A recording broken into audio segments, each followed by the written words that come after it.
Monday, 227. And so today, we're dealing with a lot. So let's go ahead and get started. Today is the 16th day of Reverend Don Lewis, our host, being in the hospital, being monitored. We hope that that comes to soon, but as long as he's healthy and everything else. So obviously, we want to do the best. And oh my gosh, my hair is everywhere today. Um, so that is that. So today we also have been looking for and are continuing our process of beginning more shows and more time on the air, and that is going to be about books. And so we have a number of authors I will be interviewing, and we'll be presenting books because I think books are the most common denominator in the system of paganism. When you talk about pagans, you're often talking about libraries. I think books are an essential part of it. As the great Lady Phaedra Bonowitz has said, we don't have sacred books, we have sacred libraries. And I think libraries are an essential part of what we do and how we work them. And so that is a very fun part of us. And we're going to be doing shows. And if you're interested, DM us, our Pagan World TV at gmail.com. And we're expressing that right now. If you want to ask me any questions tonight, I'm open. It's the first time I'm hosting by myself in a long time. And this week on Tarot Thursday, we'll continue on Tarot Thursday. And so we will have that. Tomorrow, we will have Lori Blackman, the press secretary of the Correllian tradition. And we're going to talk about media and how that works out. And so if you have any interest in anything, give us a call. I am falling back into my old days of being on talk radio. Most people don't do it. So a little bit about myself. People have asked, I'm known as Ed the Pagan. I did Psychic Chicago Radio. We did Telepathic Radio, which were both terrestrial shows in Chicago. And the idea of we move on. And then I've done Magic TV with my partner, built Wood School, Psychic Pagans Tonight, Magic TV.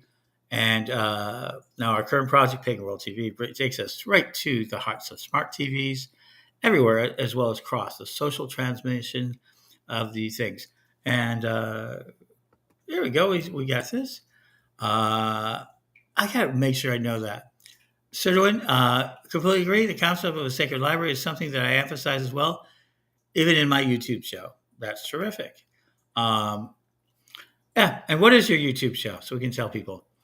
Feel free to tell us because we are in the system of amplification. So people know I'm now pursuing a techno-magic world. I've been involved with it for a very long time. Startups. I've been involved with startups, technology. I have a love of it. And so, yeah. And tomorrow's libraries are going to be very different. I always love the fact that on Star Trek, one of the most precious objects there, that they can replicate anything, is a real old-time book that Captain Picard owns. So there we go. So as we continue, I don't have a lot to say today, and it's interesting. But another thing that's been happening is we've been having a conversation on elder care in our pagan community, and basically a lot of people are saying that elders who end up in bad places because of health reasons or financial reasons shouldn't really look to the community to help. That they should have been doing that all along and preparing for such eventualities. At the same time, they don't expect clergy to be paid or are not willing to pay clergy to do their tasks. And so that they're not to be paid and that you're not really, a lot of people say, to charge for teachings. So it leaves very few avenues open up. And everybody knows being an author, unless you're very, very fortunate, is going to pay the bills. Either you write a lot of books that people do like, or you do arts and crafts, you do spell work, you do other things, and that you are really dedicated to, like everybody else, to be saving over a period of time. And that if you run into situations, even though insurance isn't available, all that, you should do that. But at the same time, they expect that the clergy member who's in charge of their temple is expected to be there 24/7, and some are, that sort of thing. So at one level, they expect them to be there, and So the feeling of a lot of people, more than I expected to, and if you check out my page, Ed A. Hubbard, You'll see some of these conversations going on. I always have the great conversations. I always ask a lot of great questions. Why do I do that? Well, it's preparing us for AI, because in the AI world, it isn't the answers that are important. It is the questions that you ask. And these prompts, these thing called prompts, is about asking better questions. But they feel like they're doing the priest or priestess a favor by following them. They feel like the priest or priestess is being given. A lot of people feel like, aren't you glad I'm part of you? Part of I acknowledge you, and I'm going to follow some of your rules. Aren't we? Aren't you glad? Isn't that a good thing? And a lot of the elders, we saw that with Oberon Zell a couple of weeks ago. We're seeing it with Don Lewis. We've seen it before. They end up being in situations financially that hurt them, but they're not expected to be supported. And so there's a big divide between the duties of the clergy, what people expect of the clergy to do, how the clergy should finance that, and it shouldn't be off the backs of their followers. I hear that all the time. Don't do that off the back of your followers. You're not supposed to live a life based on the back of your followers. But it's okay for an actor to do so. It's okay for a singer to do so. It's okay for a counselor to do so. So there's a lot of jobs where that's okay. But being a priest or priestess, no, you're not supposed to sell. And I've heard a lot of people put this back to Gerald Gardner, who basically is there. And next year, it's his 60th year of passing. That they said that basically you shouldn't do that. But he was a pensioner, and people say that he had plenty of money, so he didn't have to do that. So books, authorship, and things of that nature. Tomorrow, if you check out my Facebook page, I'm going to have a first edition book for sale, Witch by Lady Sheba. I'm going to be selling a number of books off that I own personally to help make some of the bills that I'm incurring in this situation with Lord Don. Because I take personal responsibility. But Pagan World is paid through vendor fees, memberships, citizen memberships, and we're now raising money through a Kickstarter. So we present these services to the public, and we get support for them. So I'm really pleased with that idea. I like having that. So good. But getting back to this idea of elder care, I think it's an essential argument. And now that we're coming into where there's going to be waves of elder members who are going to be there, who have been at the craft for 40 years, at doing parts of this, giving classes. They're now being told, more or less by their closest followers, even their heirs, that suck eggs, take care of yourself. We're not responsible for it. I might donate a few dollars in your direction, but you don't have to. And this means there was a profound misunderstanding between what the elder, who said, "Oh, you're not supposed to charge for teaching all that," and their personal needs, and their members of their church, the students, the seekers, the supporters, all of you want to call it, the students, seeking supporters. Beyond that you should not have an idea that you should not have Benedetta. And so, there. Let me see. Does that show? Okay, most of it showed. I'll read it. I've always, by Jeffrey, thank you for calling. Yeah. I've always been confused by the duties and expectations, but not being compensated for their time and energy. Witches of old would be bartered. Duties expected. And I think expectation is a good word there, too. That witches of old would be paid and bartered for their service. Abrahamic religions are compensated, or at least a stipend, right? Why aren't our pagan witch clergy? Because somewhere along the way, because the terms fraud was used, because it was anti-Christian, because it was fraud to practice it, because if you got caught doing it, there was no such thing as magic. And from a legal standpoint, there is no such thing as magic. Remember, there is no legal basis for magic. Magic, divination, and all of these, especially in the early 1900s, a movement to eliminate them, are not considered real, not considered practical, not considered a real science. And as such, you could be charged with fraud for practicing them. In many cities, in many states, they highly restrict them. Even in the city of Chicago, where I'm from, you can't do tarot card readings except in a very few districts. They don't allow you to. That you can't do them for cash except in very few districts. Las Vegas has the same rules. New York has the same rules. A lot of rules are out there to keep tarot readers from doing their job, which is one of the number one ways psychics and which in pagan clergy is. And so Gardner and a lot of other people said, you can't charge for this. And it was a safety reason. It was a lot of reasons. And people thought it was a moral or ethical reason. So, what was a legal reason to prevent being indicted for fraud and the idea of the donation now has become a moral and ethical idea that these things are two gifts. These are gifts. Belongs to the earth. This belongs to each of us. And that no one should be paid for it. They should give it away for free, even though the system was apprentices, even though in older times the shaman got part of the tribe's bounty. They would either pay him separately or her separately, or they would include her in the tribe as an honored member and receive equal parts of the hunt or food gathered, even though that they had practiced other things.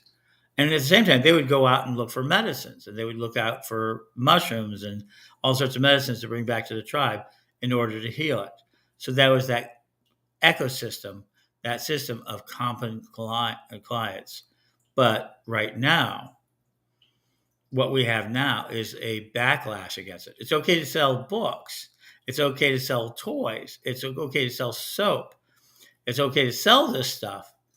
But the teachings behind it are supposed to be given free because Gardner and a lot of other people will go back to Gardner, will go back to Sheba, will go back to a lot of these people who basically did it.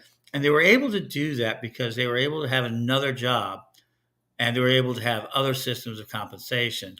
Or they were tarot card readers or often open to shop or some other things, but they weren't supposed to charge. Now, there's been lots of people who did charge. Even my own system, Witch School, we really don't charge for teachings very much, and we do very few paid for classes. And they go, "Oh, Witch School," which is a big thing, does so. What can we say? They had that process. They had that process in place to earn money, to earn income through other means, and give away the studies and teachings for free. And then these teachers went on and did more and more of it, never quite making it quite right. I mean, we have some entrepreneurs in the community that are quite wealthy, but they don't necessarily sell magic or teachings. They sell to tourists, they sell readings, they sell television, they sell their presence, they sell their a lot of like reality shows. They do not, but the vast majority never make any money. And now we see this, and as elder care continues to be processed, they are not without money. They're either on their government pensions or other things that they were doing to do so. So this is a discussion of elder care. And so now, and I'm telling this to everybody who's reaching this age, you really need to rethink your finances. If you're giving everything to your church, if you're giving everything to your thing, and you move to an heir, that heir is probably not going to represent you. They're not going to be able to do so because you've taught them a very bad habit. So we're seeing this happen over and over again. And I'm even guilty of it. So how do we get past that? Well, that's a good question. And I don't necessarily know I have a lot of great answers for that. Not yet. I do know that we have to start really thinking about how to do things. Like this project here, which we're doing a Kickstarter campaign, giving swag and everything else. Having swag, having consultations, a great ticket to an event later this year on August 19th, which we're going to be coming out of the Pagan World Religion with a great expo, which means we're going to show you what the world looks like. We're going to have people from all across the world talking about, and we're going to do these great interviews. But having said that, we have to deal with the fact or the idea, right? That we have to now look at it. And if you're a millennial teacher who's just getting into teacher, if you're an extra teacher who's not there, you have to really think about how you're going to take care of yourself in the future. maybe we can create some positive things, maybe something in the community. But the other thing we got too is that the pagan community is not one thing. It's not even close to being one thing. Oh my gosh, that's a silly idea. And everybody keeps thinking when we talk about pagan community, everybody wants to think that everybody else is talking about us being one unified super church. And yet, if you talk to them individually, they know that that's not true. They know that there are different branches. I made a movement today. We're more like a movement with all sorts of different pieces in the water to represent us. And the only thing that's common is that we're all moving in the same direction on the river. And we might be headed towards a waterfall soon. But we are heading in that same direction. So we're not a one solid community. When we go to Parliament, we're not going to be one solid community. Everybody keeps trying to think anyone who talks about pagan community is trying to put us all in the same fishbowl.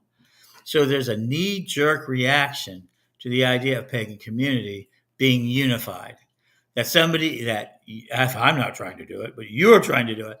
So there's a lot of projection out there to thinking that people want to create a unified pagan world, that they want them all to follow. And we don't do it. We have Druidism, heathenism, we have Wicca, the redheaded stepchild of the pagan community, which actually makes up the largest number of numbers.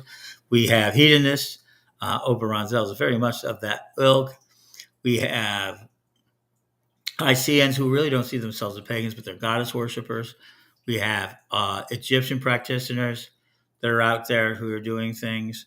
And so, we have a lot of different types of groups. And they each have their own traditions. They all have their practices. And even within those branches, Asuru have their own practices as well. So Wicca, there's many flavors. Witchcraft is considered the art and craft. So while we all call ourselves pagans, we're not anywhere remotely like. So we're really a movement which tends to have common ground. But when people point out the common ground, people get upset, thinking they're trying to take over. They're trying to impose our rules. So we have this really bad knee-jerk reaction when we talk to I'm known as Ed the Pagan. What does that mean? Well, that means not only I'm Ed the Pagan, I mean I believe in paganism. I believe myself practicing as a pagan. And what does that mean? I believe in these certain ideas. I believe in reincarnation myself. I believe in the idea of it. But the most important idea that makes me a pagan, I always like to tell people, is I don't believe in Armageddon. I think Armageddon is a crime. I think the continued revelations and the continued books of Armageddon not as a fictional story or a religious story or a symbolic story, but is actually practiced by a lot of people as a real future that we must compensate for is a crime. Anyone who thinks of that thinks of genocide, and that's what they're after. So as a pagans, we are now moving into a place where there are many different branches of paganism. A lot of them don't have a lot of money. They don't have a lot of resources. They don't have a lot of connectivity. And people are trying. We have moods and we have other things. So we don't have these large, comprehensive structures to take care of our own. And that is really a difficult thing for us sometimes. I try to be an apocalyptic optimist. Me too. We may all be going to hell, but we're optimistic about it. And I make that joke. But the idea of the apocalypse as anything also takes out a lot of where we're doing it. So, wow, that's a big piece. I'm not be able to read that and keep going. Do when you put in the chats, if you really want to make out a point. Okay. Oh, the show is Walking the Sacred Path by Sidor. Okay, we'll have to check that out. There's a lot of it. I apologize. I'm trying to look through this really quick. Clergy have support through their congregations, and that doesn't. Okay, so let me go ahead and read. I'm just going to read this because I think it's pretty interesting. Walking the Sacred Path is the name, but it's a new show, and there are not too many most are not. Maybe we should play some of them on our site. We're okay to get them out to the people. We'll talk about that. If you have shows that you have on YouTube, you can share them on pagan.world. You can enter that, and we have video aspects, so we get more traffic that is for curated videos from there, and we love doing that. But there are a lot of aspects when it comes to the concept of elder care, whether religious or not. Inside, as a caretaker of a grandmother who is an elder in the craft, I'm following a discussion on the concept on Facebook. Thank you. My previous experience in interfaith unionism, canonical Catholic and other Christian clergy have support through their congregations, community, and diocese. Not alone, unless solitary clergy. No, they have these organizations. I feel like if we can locate additional support, this will definitely assist the process. Um, yeah, and so okay, and so Jeffrey said, and so that's it. Why aren't we supporting people? Because we need structures. Why don't we have structures? Because we rebel against them. Why don't we, and then when we need them, we don't like them. I mean, we have Lady Liberty League as a perfect example of a legal structure. Good evening, Tabby. Jeffrey, so we have that. Jeffrey explains, thank you for that explanation. Backlash is a great way to describe it. It's like growing pains. I really hope this is something we can sort out, elder care in the community. Do you think this is something traditions would have to find for their individual solutions? Well, the Karelian tradition is facing that right now. And the basic answer is no. They don't think, as a whole, they talk about it in good terms, but when it comes down to practicality, we have no methods of doing so. I mean, they all give away their services so much. We do so much, and we receive so little cash back. We receive initiation fees. We see for people who subscribe to Witch School. Hi, Loopy. That we have that sort of cash. We get a little money from Witch School, very small amounts, a little bit from clergy fees.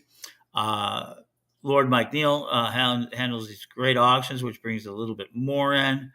Chancellor Stephanie, she runs the Door community, which is an additional set of classes outside of Witch School that does well, does a little well, and does some of that. So we have some, but what? It's like hardly anything compared to what we run. We run huge infrastructure because we're a church and we want to provide service and we want solace. We want to give excitement and all of that.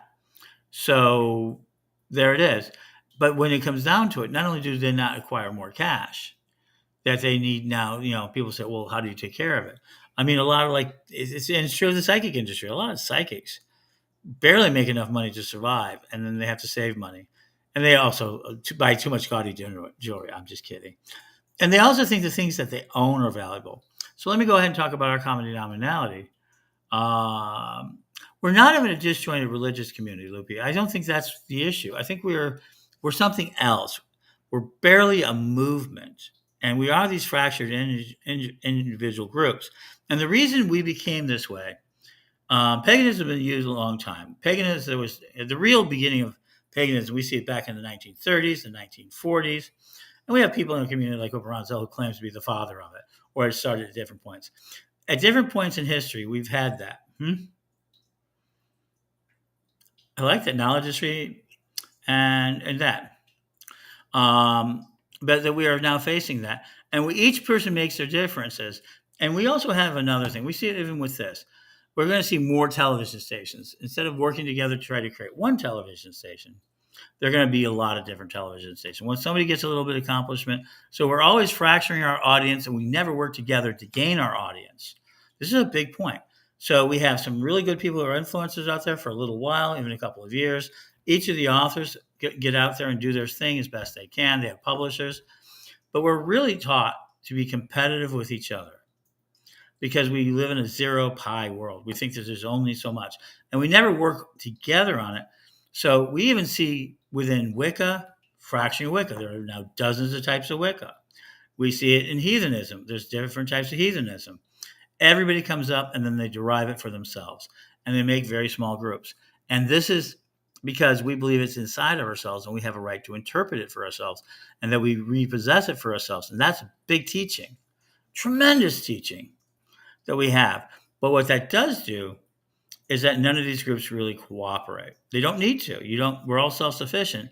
And without having to make an income or having trust or funds or anything else there together, why do it? Now, one of the things that I think that I have in my tradition is that we have a terrific computer infrastructure. We have an internet infrastructure.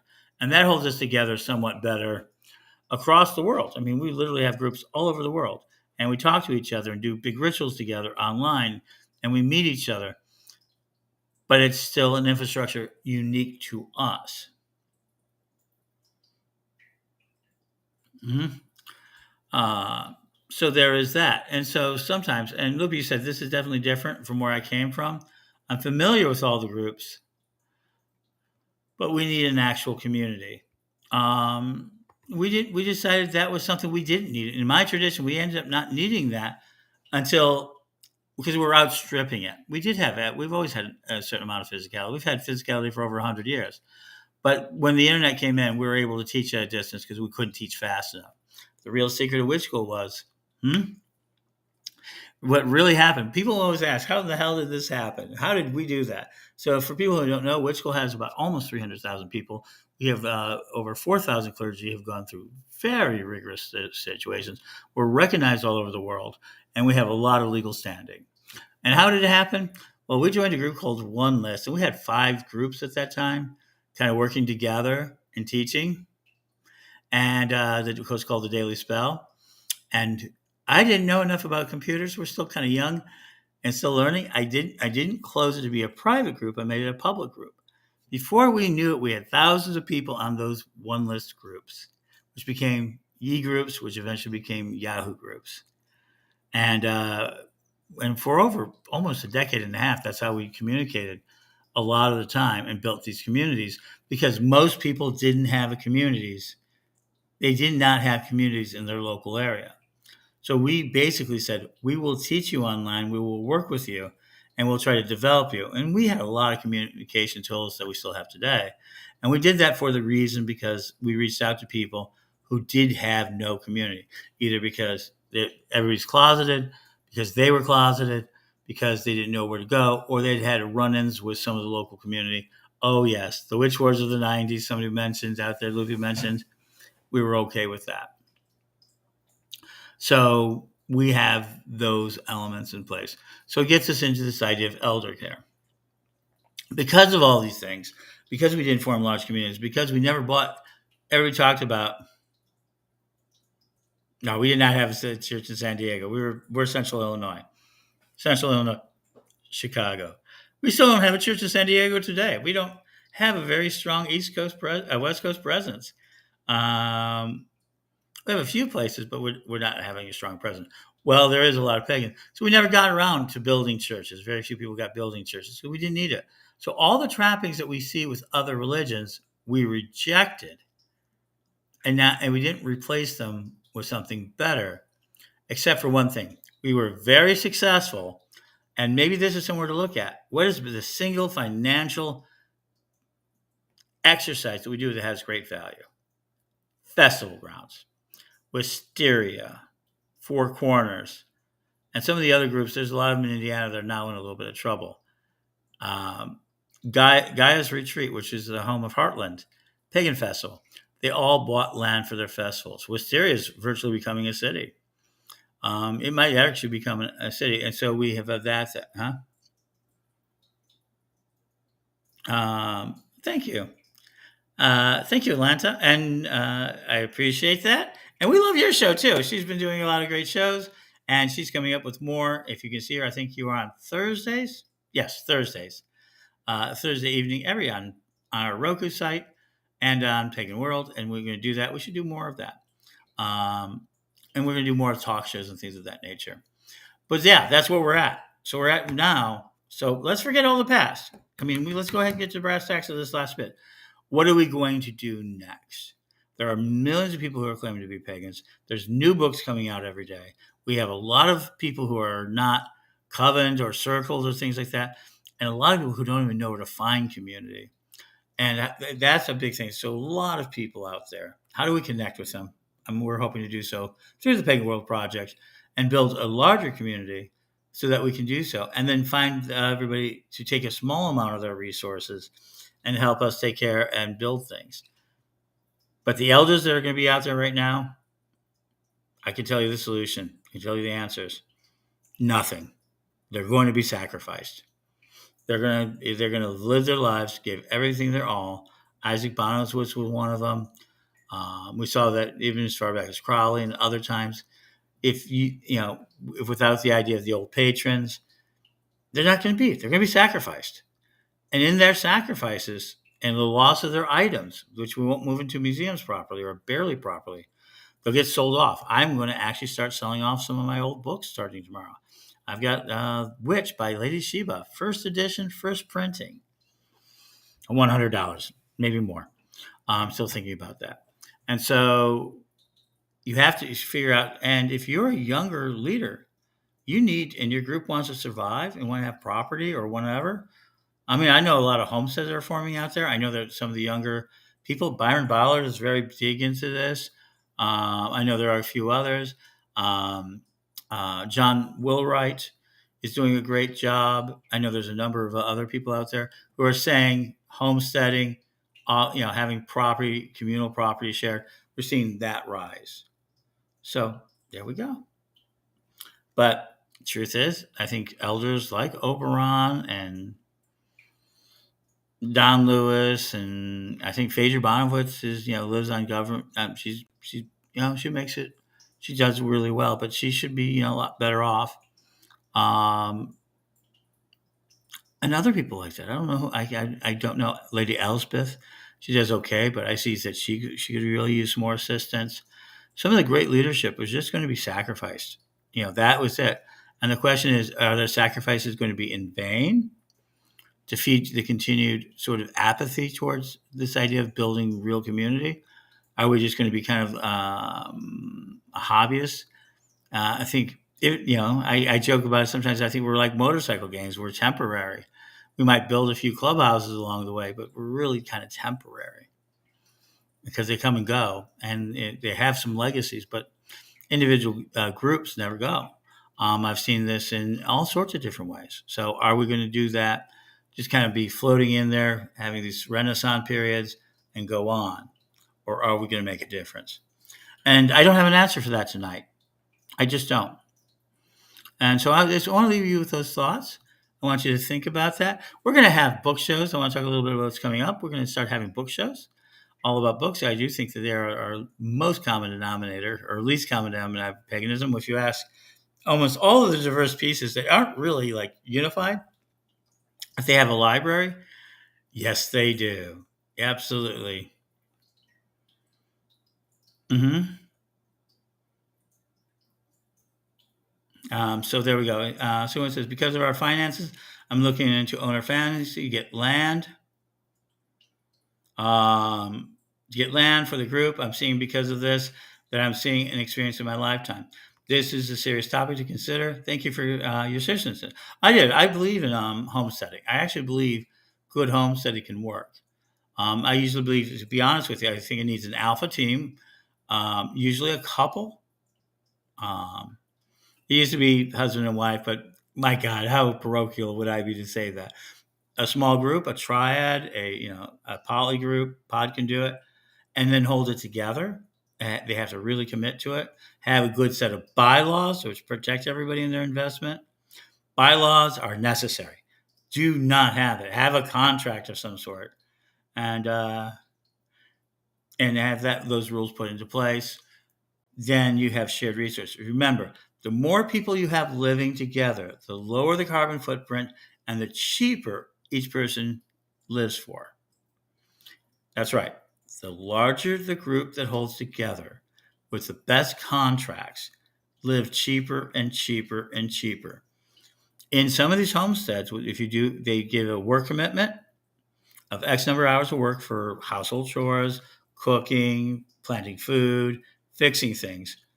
And everybody throws in a certain amount of agreed upon energy, and that's it. And then they have a certain amount of money that comes either from the outside that they earn and becomes less and less. Kestra was a group I called it. They're still around. The average person when they were in there was like $300 or $400 a month. And if you didn't have it, you worked extra time, like being in the kitchen, and everybody paid you or paid the house for your services. Isn't that wonderful? And they're still around. A lot of these groups are still around. Is it the farm in Tennessee? He's got a lot of this energy. So the more that you can get into a cooperative behavior, that they continue to be cooperative, give them a good exit strategy, you can live a pagan life in these areas for a lot less money. It just takes less money. More people, more sharing, and everything else.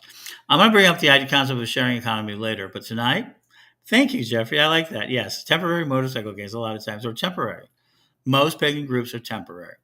They might last 4, 5, 6, 7 years, but they're still temporary. It takes a lot to keep a group together for a long time. It takes a lot of commitment, it takes a lot of energy, and it takes the resource of having places to meet, buying your tools, all of that. And yes, you can do it the way, and people have been doing it for years. A lot of groups have been practiced 30, 40 years, but you'll hear the number one thing you'll hear from the elders: oh, I always had a coven for about 20 years and then I gave it up. Gave it up. It means somebody didn't take it over, and they end up not training their replacements in the right way. So that's another thing we have to do is how we train, if we're serious about this, how are we going to train our replacements over a long period of time? This is an endless conversation. I want to thank you, everybody, for joining me. Please check out the witchstarter.com page, the Kickstarter campaign. Thank you for listening in. It really means a lot for us. And if you want to help us any way you want to, if you want to volunteer and become part of our shows, we're looking for talk shows. We're looking for it all. So please do join us. And I will be back tomorrow night with the Reverend Lori Blackman, Carolian Secretary. We're going to talk about how we can help ourselves get better at media. How can we get more expression for ourselves?